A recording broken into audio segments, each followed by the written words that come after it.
"Get out until you apologize to my lover," she screamed. I packed a bag and left without a word. Next morning, her father's panic call. The trust alert fired. "Tell me she didn't actually kick you out." She did. And the 30-year-old legal structure I built just activated. Automatically.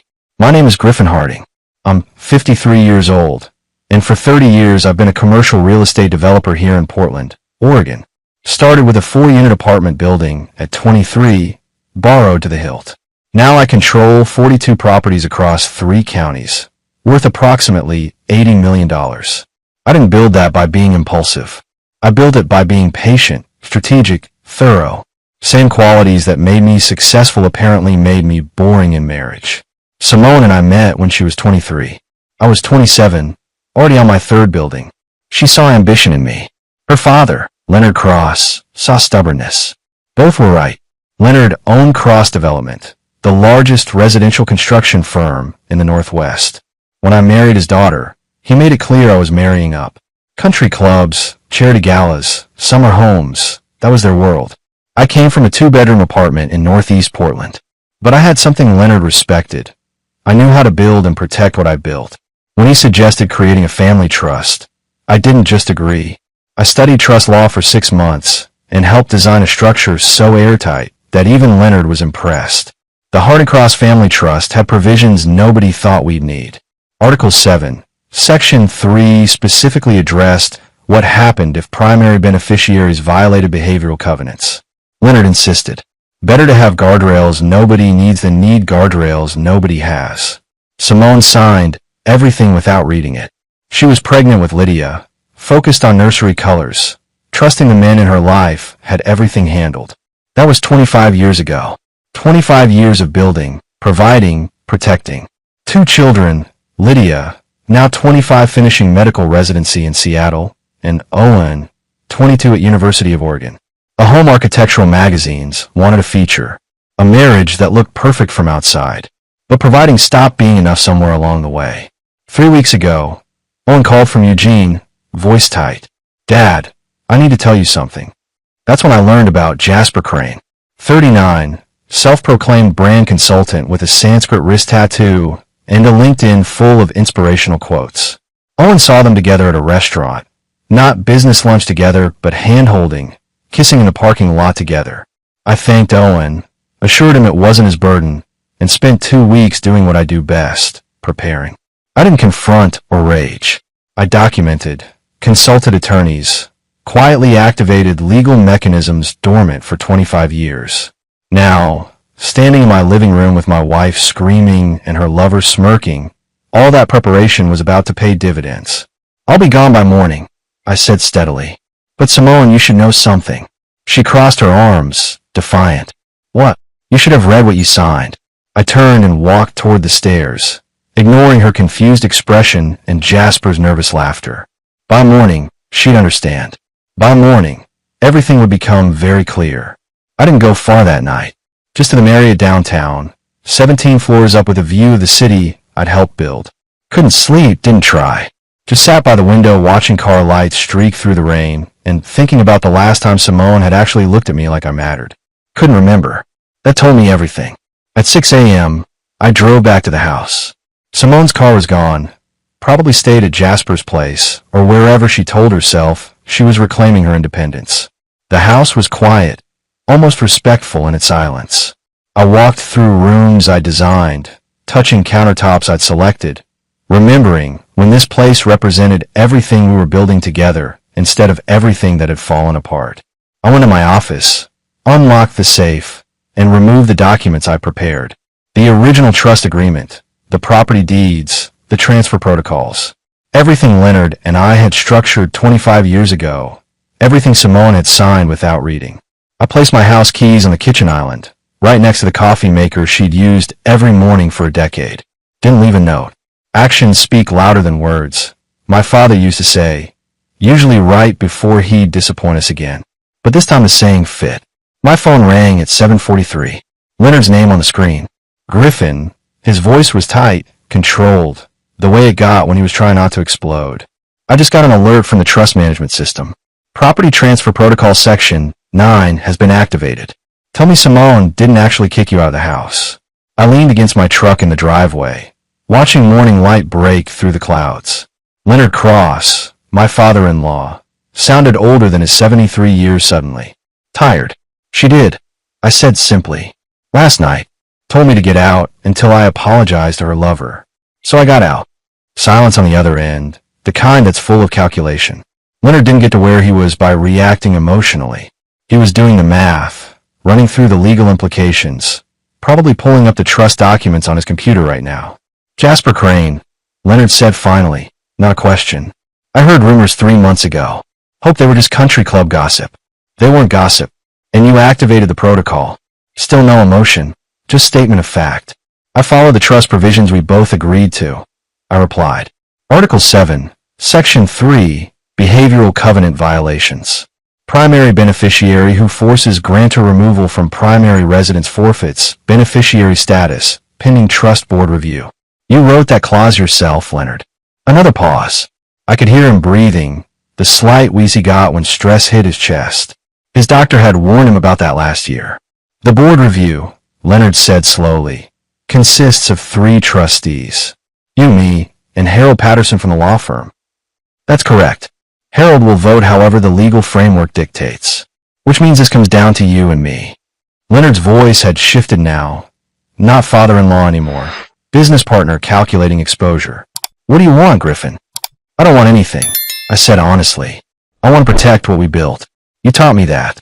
Family assets stay in the family, but family members who violate trust don't get to benefit from it. Those were your words. She's my daughter. For the first time, Leonard's voice fractured slightly. I know, and she's my wife. Was my wife. I corrected myself. But she made a choice last night, Leonard. She chose a 39-year-old brand consultant with a Sanskrit tattoo over 26 years of partnership. She can live with that choice. But she can't make that choice and keep the benefits of what I built. The line went quiet again. Somewhere in the background, I heard a woman's voice, probably Diane, Leonard's second wife, asking if everything was okay. I need to talk to Simone, Leonard said finally. Don't do anything else yet. Give me 24 hours. I'm not doing anything, Leonard. The trust is doing what it was designed to do. Automatically. That's the beauty of good legal architecture. 24 hours, Griffin. Please. I looked at the house one more time, the place where I'd raised my children, celebrated birthdays, believed in futures that no longer existed. She has my number, I said. But the clock on the protocol started last night when I vacated the premises. 24 hours won't change the legal mechanics already in motion. I hung up before Leonard could respond. My phone immediately buzzed with a text from my attorney, David Rosen. Trust alert received. Standing by for instructions. I typed back, let it run. No interventions. 3 dots appeared, then disappeared, then appeared again. Finally, understood. This would get complicated. I sent back one word, good. The coffee shop on Burnside had terrible coffee, but excellent Wi-Fi, and booth seating where nobody bothered you. I sat in the back corner with my laptop, and 3 manila folders I've been building for the past 2 weeks. Called them my insurance policies. David Rosen, my attorney, slid into the booth across from me at 9:30. He didn't order coffee, just opened his briefcase and pulled out a yellow legal pad covered in notes. Simone called my office 4 times this morning, David said, adjusting his glasses. Said you've locked her out of the trust accounts, and she can't access household funds. I haven't locked anything, I replied. The trust provisions locked automatically when she violated behavioral covenants. I'm not the one who activated this, David. She did.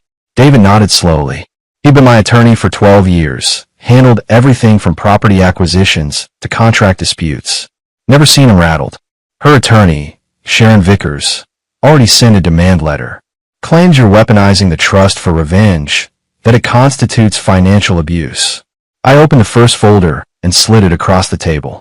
Bank statements, credit card records, transfer receipts. Simone withdrew $43,000 from our joint account over the past 6 months. Small amounts, nothing that would trigger alerts. Spent on trips to Seattle, hotel rooms, shopping sprees. I have receipts from places she claimed were business networking events. David flipped through the pages, his expression unchanging. This shows financial impropriety, but not necessarily grounds for. Second folder, I interrupted. He opened it. Inside were printed emails, text message screenshots, calendar entries. All from Simone's iPad, the one she left logged into our home network. Nothing encrypted, nothing hidden well enough. This is her correspondence with Jasper Crane going back 14 months, I said quietly, including messages about using trust funds to finance their future together. She told him I'd never notice because I was too busy building things to pay attention to anything real. David read for a solid 3 minutes without speaking. When he looked up, his expression had hardened. Griffin, how did you obtain these communications? They were on devices connected to my home network. I'm the network administrator. I have legal access to traffic on my own system. I checked with a different attorney before pulling this trigger. Knew my ground. And the third folder? David asked. I opened it myself. Jasper Crane, 39 years old, divorced twice, currently being sued by his second ex-wife for unpaid child support. He owes $47,000 in back payments. His brand consulting business is 3 months behind on office rent. He's not a successful entrepreneur. He's a con artist who saw a wealthy woman with access to family money and played the role she wanted to see. David studied the background check, the court documents, the financial records my investigator had compiled. This is comprehensive. I build for a living, David. I don't build anything without understanding the foundation first. Jasper's foundation is sand. What's your play here? David leaned back, studying me. You want to use this to pressure Simone into a quick settlement? No, I said simply. I want Leonard to see who his daughter chose over her family, over her children, over 26 years of partnership. Then I want a trust board to make their decision based on facts, not emotions. My phone buzzed. Text from Lydia, my daughter. Dad, Mom called crying.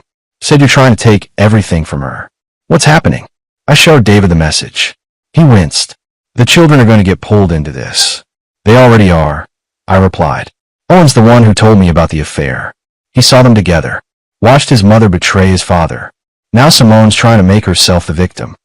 I typed back to Lydia. Can we talk tonight? I'll explain everything. Love you. The trust board meets in 6 days, David said, checking his calendar. Leonard will push for reconciliation. He'll try to find a middle ground. There is no middle ground. Either beneficiaries follow the covenants, or they don't. Either the trust means something, or it's just expensive paperwork. I closed the folders. Leonard built those provisions because he understood human nature. He knew people make terrible decisions when they think they're untouchable. Simone thought she was untouchable. And now? David asked. Now she learns what foundations feel like when they shift. Leonard showed up at my temporary apartment Thursday afternoon. Didn't call ahead, just appeared at my door looking every one of his 73 years. His face was gray, eyes tired behind his glasses. Can I come in? He asked, voice rough. I stepped aside. The furnished rental was generic, corporate housing for executives between assignments. Beige walls, rental furniture, nothing personal. Leonard looked around like he was cataloging evidence of my reduced circumstances. Coffee. I offered. Bourbon if you have it. I didn't. Water's the best I can do. He waved it off, sat heavily on the couch. For a long moment, he just stared at his hands. Hands that had built a construction empire, signed contracts worth hundreds of millions, held his daughter when she was born. I talked to Simone. Leonard said finally, not looking at me. She admits the affair. Says it's been going on about a year. Claims you were emotionally absent, that you prioritized work over the marriage. That's probably true, I admitted, sitting across from him. I did prioritize work. Built 42 properties while she built a relationship with a con artist, living off credit cards and broken promises. Leonard's jaw tightened. You investigated him. Of course I did. Due diligence. Same thing I do before any business partnership. I leaned forward. Jasper Crane owes $47,000 in child support, Leonard. His business is failing. He's being evicted from his office space. Simone wasn't having an affair with a successful man who appreciated her. She was being played by someone who saw a wealthy woman with access to family money. Leonard closed his eyes. She said he makes her feel alive, that he listens to her dreams. He listens to her bank account. I kept my voice steady. I've got copies of text messages where he's asking her for loans for his business. $5,000 here, $8,000 there. She's given him at least $23,000 from our joint accounts that I can prove. Jesus, Leonard whispered. I'm not trying to hurt your daughter. I continued. But I'm not going to pretend she didn't make choices that violated everything we built together. The trust has provisions for this exact situation. Provisions you insisted on. I never thought we'd actually use them. Leonard looked at me finally. I thought they were just guardrails. Theoretical protection. Guardrails are theoretical until someone runs off the road. I met his gaze. She ran off the road, Leonard. Told me to get out of my own house so she could be with him. That's not a mistake. That's a choice. Leonard stood, walked to the window, looked out of the parking lot. The trust board meets Tuesday. I'll be voting to restore her beneficiary status with conditions. Mandatory counseling, supervised access to funds, periodic reviews. That's your right as a trustee, I said. And you'll vote to permanently revoke her status. Not a question. I'll vote to uphold the covenant violations as written. Yes. Harold Patterson will side with the legal interpretation, which means you win. Leonard's voice was flat. My daughter loses access to everything her family built. No, I corrected quietly. Your daughter already lost that when she chose someone else. The trust is just acknowledging reality. Leonard turned, and I saw something I'd never seen before in his eyes. Defeat. You're a harder man than I thought, Griffin. You taught me to be hard when it mattered. You said protecting assets meant having the spine to enforce boundaries, even when it hurt. I was talking about business threats, not my own daughter. Funny thing about principles, Leonard. They don't change based on who's violating them. He walked to the door, paused with his hand on the knob. Lydia and Owen are caught in the middle of this. They are, and they're old enough to understand what their mother did and why it has consequences. Leonard opened the door, stood in the doorway. She's going to fight this. I know. It's going to get ugly. It already is. He left without another word. I stood at the window watching him walk to his Lexus, shoulders bent, moving like a man who just buried something precious. My phone rang. Lydia. Dad. Her voice was careful, controlled. I need to hear your side. Mom says you're being cruel, that you're using money to punish her for falling out of love. Can you come to Portland this weekend? I asked. I'll show you everything. Every document, every provision, every choice that led us here. Silence then. Okay. Saturday morning. Thank you, sweetheart. After she hung up, I sat in the quiet apartment and thought about Leonard's defeated expression, about Simone's tears that I hadn't seen yet, but knew were coming, about my children being forced to choose sides in a war their mother started. This wasn't victory, but it wasn't defeat either. It was something harder. It was being right at the cost of everything comfortable. Lydia arrived Saturday morning with 2 coffees and the wary expression of someone entering a battlefield without knowing which side held the mines. My daughter looked like her mother, same sharp features and careful eyes, but she moved like me, deliberate and measuring.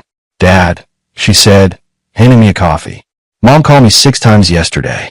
She's staying in a hotel because she says she can't access house accounts. Sit down, I replied. I'll show you everything. For the next hour, I walked her through the trust documents, the behavioral covenants, the email exchanges between Simone and Jasper. Showed her the bank withdrawals, the credit card statements, the messages about using family money to finance their future. Lydia read in silence, her coffee going cold. When she finally looked up, her eyes were wet but her voice was steady. How long have you known? Owen told me 3 weeks ago. He saw them together in Eugene. Owen knew before me. Something flickered across her face. Hurt, maybe. He happened to see them. It wasn't about who knew first, Lydia. It was about what to do with the information. She stood, walked to the window, arms crossed. Mom says you're being vindictive. That you built this trap and waited for her to step into it. I built protection 25 years ago with your grandfather. Protection against exactly this kind of betrayal. Your mother stepped into it by choice, not because I led her there. Lydia turned. She says she loves him. That Jasper makes her feel alive in ways you never did. Jasper Crane owes $47,000 in child support, I said quietly. He's being evicted from his office. His business is failing. Your mother didn't fall in love with a successful man who appreciates her. She fell for a con who saw access to money. My daughter's face went pale. You investigated him. I protect what's mine. That includes you and Owen, even if it means showing you ugly truths about your mother's judgment. Lydia sat back down, picked up the background check on Jasper. Read through it slowly. When she finished, she just stared at the papers like they might rearrange themselves into something less damning. What happens now? She asked finally. Tuesday, the trust board votes. Your grandfather will vote to restore your mother's beneficiary status with conditions. I'll vote to maintain the suspension. Harold Patterson will vote by legal precedent, which means I win. And Mom gets nothing. Mom gets her personal income, her car, her freedom. She doesn't get access to family assets she violated covenants to lose. I leaned forward. Lydia, I need you to understand something. This isn't about revenge. It's about consequences. If we don't enforce boundaries, they become suggestions. Your mother needs to learn that choices matter. Lydia wiped her eyes, but her voice stayed controlled. Owen's flying in Monday. He wants to talk to both of you together. I'll meet with him, but not with your mother present. Not yet. She's going to fight this, Lydia said. She's already talking to attorneys about challenging the trust structure. Let her fight. The structure is solid. Leonard and I built it to withstand exactly this kind of challenge. I reached across, took my daughter's hand. I know this is hard. I know you love your mother. Nothing about this trust situation changes that you're her daughter. But it changes that she's your wife, Lydia said softly. That changed the moment she brought another man into our home and told me to apologize to him. Owen showed up Monday afternoon, still wearing his University of Oregon hoodie, looking younger than 22 and older than he should. My son had his mother's dark hair and my build, solid and grounded. Dad, he said, dropping his backpack by the door. We need to talk about what I didn't tell you. That sentence made my chest tighten. What do you mean? Owen sat on the couch, hands clasped between his knees. When I saw Mom with Jasper and Eugene, it wasn't the first time. I saw them 6 months before that. In Portland, at a restaurant near campus when I came home for spring break. The room tilted slightly. 6 months before you told me. I didn't know what to do. Owen's voice was raw. I was 21, Dad. How do you tell your father that your mother is cheating? I kept hoping I was wrong. That maybe they were just friends. That it would stop. I sat across from him, trying to keep my voice level. Why tell me 3 weeks ago instead of 6 months ago? Because I saw them again in Eugene, and this time they were talking about leaving. About starting over together. Mom said she was tired of living a half-life. That she deserved happiness. Owen looked up, and his eyes were my eyes. Same color, same intensity. She was planning to leave you, Dad. Not just have an affair, but actually leave. I couldn't let you be blindsided. The weight of it settled over me. 6 months of knowing, 6 months of carrying that burden alone. Owen, you should have told me immediately. I know. I'm sorry. I was trying to protect everyone and ended up protecting no one. He pulled out his phone, opened it, handed it to me. There's something else. Last week, Mom called me. Asked if I'd testify at the trust hearing that you were emotionally abusive. That you controlled her with money and isolated her from friends. What did you say? I told her no. I told her what she did was wrong, and I wouldn't lie for her. Owen's voice strengthened. Then she said if I didn't support her, I was choosing your money over my mother. That's manipulation, I said. I know. That's when I realized she's not the person I thought she was. Or maybe she is, and I just never saw it clearly. Owen took his phone back. Lydia called me after meeting with you. She's struggling, Dad. Trying to balance loving Mom with seeing what Mom actually did. What about you? I asked. How are you balancing it? Owen met my eyes. I'm not. I saw what I saw. Mom cheated, brought that guy into our family, and now she's trying to make you the villain for protecting what you built. I can't balance that. I can only choose truth. Something in my chest loosened hearing him say it. I never wanted you kids pulled into this. We were pulled in the moment Mom made her choices, Owen replied. You didn't do that. She did. We sat in silence for a moment, father and son, navigating wreckage neither of us created. Tuesday's the trust board meeting. I said finally. Your mother will likely try to contact you, maybe pressure you to intervene with Leonard. Let her try, Owen said, and his voice carried a hardness I'd never heard before. I'm done protecting her from consequences she earned. The conference room at Patterson Associates smelled like leather and old money. 3 trustees sat at a mahogany table that had witnessed decades of family disputes. Harold Patterson, 71, senior partner, presided from the head. Leonard sat to his right, looking like he'd aged 5 years and 5 days. I sat across from them. Simone arrived with her attorney, Sharon Vickers, a sharp woman in her 50s known for aggressive family law tactics. They took seats at the far end, Simone's eyes avoiding mine completely. Harold opened the leather folder in front of him. We're here to review the beneficiary status suspension triggered by Article 7, Section 3 covenant violations. Mrs. Harding, you have 15 minutes to present your position. Sharon stood. My client admits to an extramarital relationship, but contests that this constitutes grounds for permanent beneficiary removal. The trust language is punitive and was created during a different era of the marriage. Mrs. Harding has been a faithful partner for 25 years prior to this relationship, which occurred during a period of emotional neglect by Mr. Harding. The trust language doesn't have expiration dates, I said calmly. Covenants apply equally whether violations occur in year 1 or year 25. Sharon continued.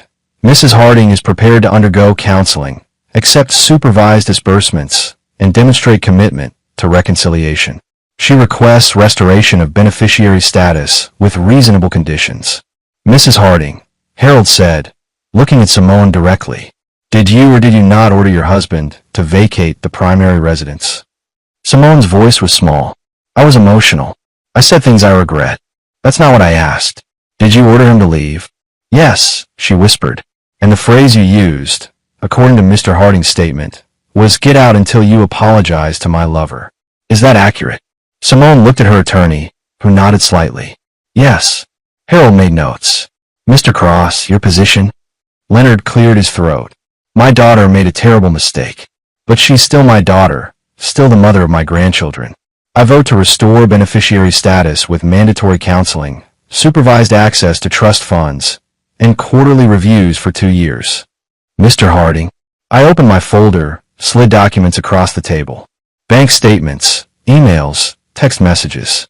These show systematic deception spanning 14 months. $43,000 withdrawn and spent on an affair. Messages discussing using trust funds to finance a future with another man. This wasn't a mistake. It was calculated betrayal.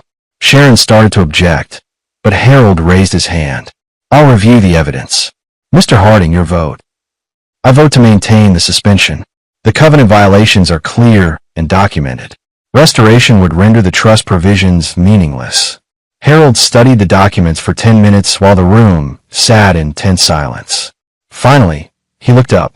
Based on the evidence presented and the plain language of Article 7, Section 3, I vote to maintain the beneficiary status suspension. The covenant violations are substantiated and meet the threshold for enforcement. Mrs. Harding's beneficiary rights are hereby suspended indefinitely pending future review, contingent on material changes in circumstances. Simone's face went white. What does that mean? It means, Harold said not unkindly, that you no longer have access to trust disbursements, trust properties, or trust accounts. Your husband retains full control as primary grantor and sole active beneficiary. Sharon stood quickly. We'll be filing an appeal to challenge the trust structure itself on grounds of unconscionability. That's your right, Harold replied. This board has made its decision according to established legal framework. Leonard stood without looking at me, gathered his papers, and walked out. Simone followed with Sharon, her shoulders shaking. I sat alone in the conference room afterward, staring at the papers that had just dismantled 26 years of marriage with legal precision. Harold approached, put a hand on my shoulder. This was the right decision legally, he said quietly. Whether it's the right decision personally, only time will tell. The house was empty when I returned Wednesday afternoon. Simone had moved out completely, taking her clothes and personal items, but leaving everything else untouched. Like she was erasing herself from the space without destroying what remained. I walked through rooms that felt different now. The kitchen where she'd screamed at me. The living room where Jasper had smirked. The bedroom we'd shared for 26 years. Now just furniture and memories. My phone rang. Private investigator, Dennis Cole, the man I'd hired 3 weeks ago to document everything. Griffin, Dennis said, his voice carrying bad news. I've got something you need to see. Can you meet me? 30 minutes later, I sat in his car outside a downtown hotel. Dennis handed me an envelope. Jasper Crane, Dennis said. Real name Jason Caldwell. Changed it legally 4 years ago after his second divorce. He's got warrants in California for fraud, owes child support in 2 states, and his brand consulting business is a shell company. No clients, no revenue, no legitimate operations. I opened the envelope. Court documents, arrest records, documented scams going back 12 years. This wasn't just a bad boyfriend. This was a career criminal. There's more, Dennis continued. I found communications between Jasper and his brother. They were planning to marry Simone, get control of trust assets, then divorce her and split the proceeds. This was a long con from the beginning. The weight of it settled over me. Simone hadn't just made a bad choice. She'd been targeted, manipulated, used by someone who saw vulnerability and exploited it professionally. Does she know? I asked. No idea, but you should probably tell her before she gets in deeper. I drove to the hotel where Simone was staying. Texted her. We need to talk. It's important. Her reply came fast. If this is about the trust, my attorney said not to communicate. Me, it's about Jasper. You're in danger. 10 minutes later, she met me in the hotel lobby, looking exhausted and defensive. What do you want, Griffin? I handed her the envelope. Jasper Crane isn't who he says he is. His real name is Jason Caldwell. He's wanted for fraud in California, and he was planning to con you from the beginning. Simone opened the envelope, read through the documents. Her face went from skeptical to horrified to broken in the span of 5 minutes. No, she whispered. He loves me. He loves your access to money. Read the messages between him and his brother. They planned the whole thing. She sank into a lobby chair, papers scattered around her. I destroyed my marriage for a con artist. Yes, I said simply, because there was no kind way to say it. What do I do now? Her voice was small and lost. You file a police report. You cut all contact with him. You figure out how to rebuild your life without the safety net you violated your way out of. Simone looked up at me, and for the first time in months, I saw the woman I'd married. Scared, real, without pretense. I'm so sorry, Griffin. I know, but sorry doesn't undo covenant violations. Sorry doesn't restore trust. It just means you finally understand what you lost. I left her in that lobby, surrounded by evidence of her own terrible judgment, and drove back to the empty house that was now just mine. 2 weeks after the trust board meeting, I received a call from Detective Sarah Brennan with Portland PD's Fraud Division. Jasper Crane, real name Jason Caldwell, had been arrested in Seattle attempting to board a flight to Mexico using a fake passport. We found evidence linking him to multiple scams, Detective Brennan said. Your wife's case is part of a larger investigation. He targeted at least 6 women over the past decade, all with significant family wealth. I sat in my office at the house that was finally just mine again, looking at property development plans I'd been too distracted to focus on for months. What happens now? He's facing federal charges. Wire fraud, identity theft, conspiracy. Your ex-wife will need to testify. Ex-wife. The word still felt strange, even though the divorce papers had been filed 3 days after the trust board meeting. Simone hadn't contested anything, signed everything her attorney put in front of her with the mechanical compliance of someone who'd stopped fighting. Leonard called that afternoon. His voice sounded older, tired in a way that wasn't just physical.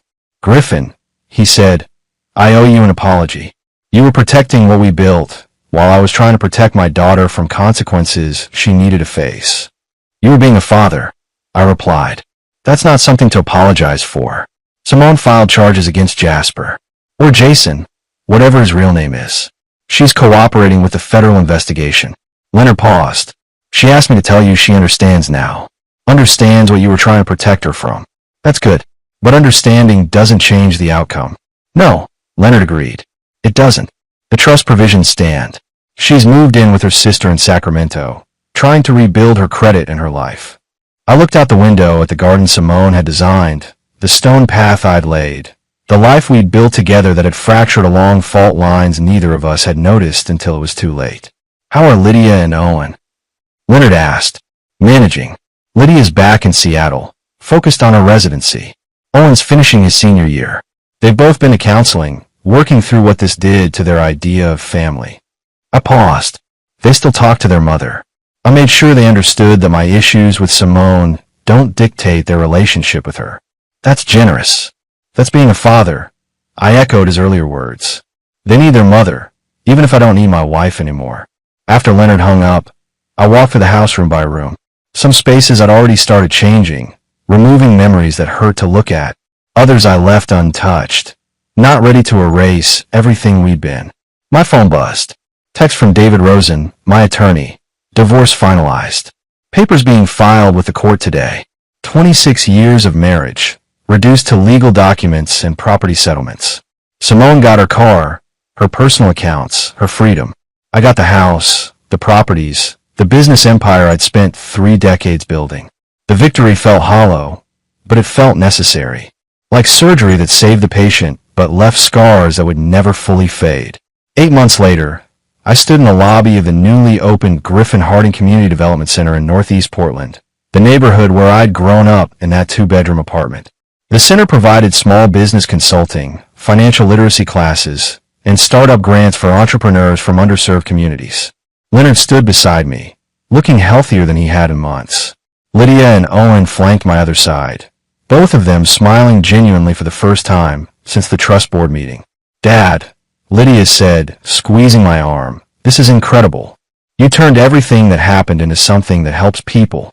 I looked at the families touring the facility, the small business owners attending workshops, the young entrepreneurs who reminded me of my 23-year-old self, hungry and determined. Your grandfather always said protecting wealth meant using it for something beyond yourself. Took me losing a marriage to figure out what that meant. Owen was talking to a group of college students about property management careers, animated and passionate. He'd changed majors from business to urban planning, wanting to build communities instead of just buildings. The divorce had clarified something for him about what mattered. Leonard pulled me aside while the ribbon-cutting ceremony was being prepared. "Simone sent something for you," he said, handing me an envelope. "Asked me to give it to you today." Inside was a single card. Her handwriting, careful and measured. "I'm sorry I couldn't see what you were building until I destroyed what we had. I hope you build something beautiful from the ruins. S. No requests, no justifications, no attempts at reconciliation. Just acknowledgement and release." "How is she?" I asked Leonard. "Working as an event coordinator in Sacramento. Small firm, nothing prestigious. She's in therapy, paying off the debts Jasper left her with. It'll take years." Leonard looked at the community center, at the people streaming through doors I'd funded and opened. "She knows what she lost. Finally understands that trust isn't just emotional, it's structural.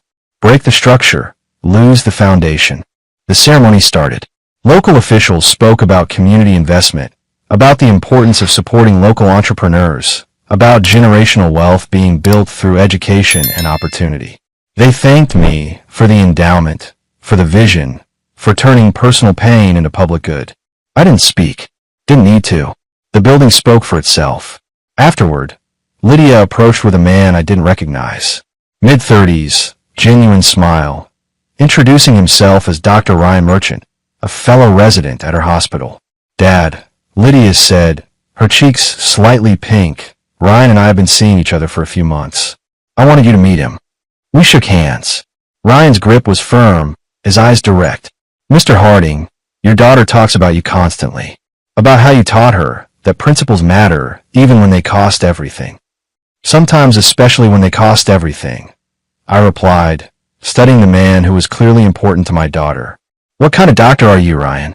"Emergency medicine. I deal with trauma." "Then you'll understand my family," I said, and Lydia laughed, the sound lighter than I'd heard in months. As the sun set over Portland, casting orange light across the city I'd spent 30 years helping build, I stood with my children and my former father-in-law, watching people pour through doors that represented something better than what I'd lost. Something earned through pain, but built with purpose. My phone buzzed. Property development proposal for a new project in Beaverton. Investors ready. My team asking for approval to proceed. I typed back, "Let's build it." Because that's what I did. I built. Through betrayal and divorce. Through trust meetings and legal battles. Through the collapse of one foundation and the construction of another. I built, protected what mattered, and moved forward. 26 years of marriage hadn't taught me how to love without conditions. But they taught me how to build structures that survived when love failed. And in the end, maybe that was the more valuable lesson.